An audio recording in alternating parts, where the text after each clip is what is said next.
Hi guys, sorry for looking like this. I just had a really invasive back surgery about a week and a half ago. So I am really sore and a lot of pain, and doctor has told me I cannot lift my arms above my head, I can't twist, I can't bend, and I can't lift. So this is about as good as it's gonna get this time for this presentation.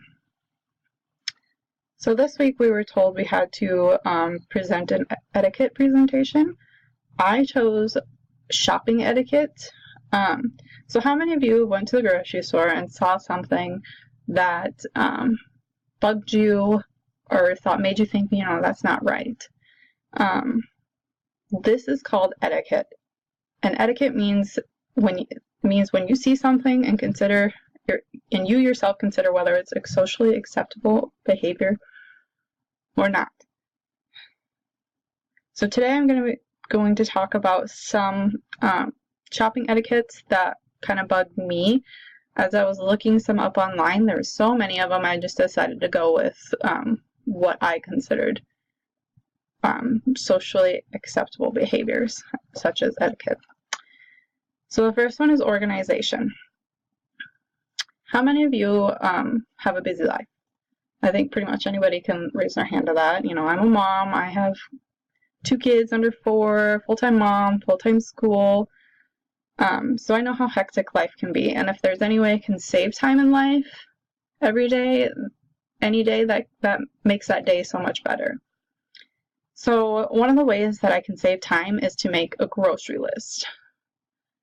Making a grocery list has everything organized out into the columns you want, or just written down so you don't get sidetracked at the grocery store. You're going to need your keys, have them ready to go, and your wallet ready to go that has any money or coupons in it that you're going to need during checkout and to get there. Having a grocery list also ends up keeping you from going over your budget.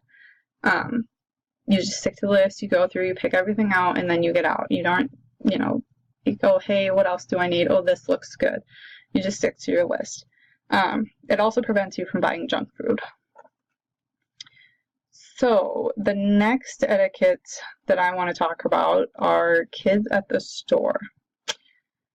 So after we get everything we need organized, we head to the store, we grab our kids, we get there, or you're just there and you see somebody else there with other kids.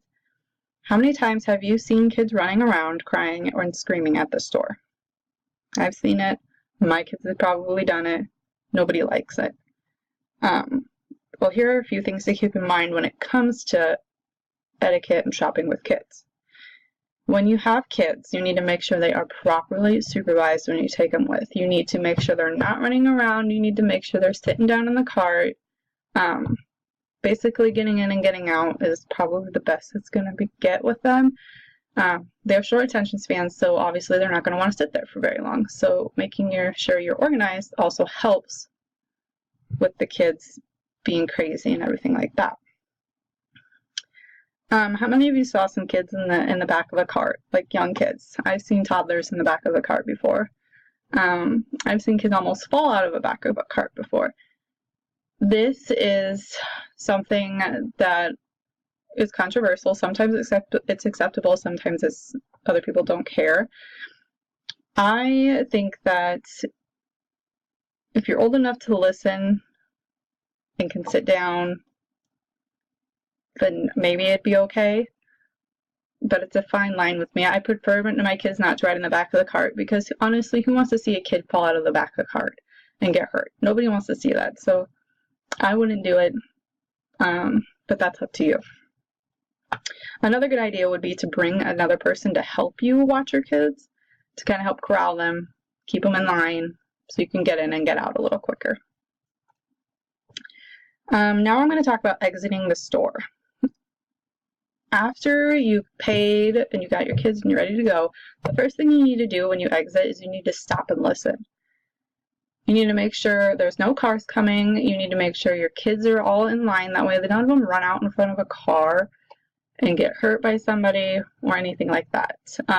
I've seen kids that have run out in front of cars before, and I've had kids run out in front of me before while their parents are there texting on their phone. Not acceptable. You gotta watch them. The other thing is to put your cart back in the rack. Leaving your cart out in a parking spot just can cause damage to other vehicles, either by them hitting it or wind blowing them into other vehicles. It's rude, and nobody really likes that.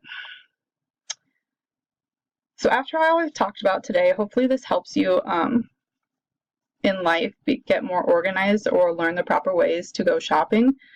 So again, getting organized, making a list, getting everything ready to go before you leave, bringing somebody with you to the store to help watch your kids, or just taking them with and having a list, getting in and getting out, and then stopping and listening and making sure you put your cart back are all ways that will help improve your grocery experience and improve your etiquette when it comes to shopping.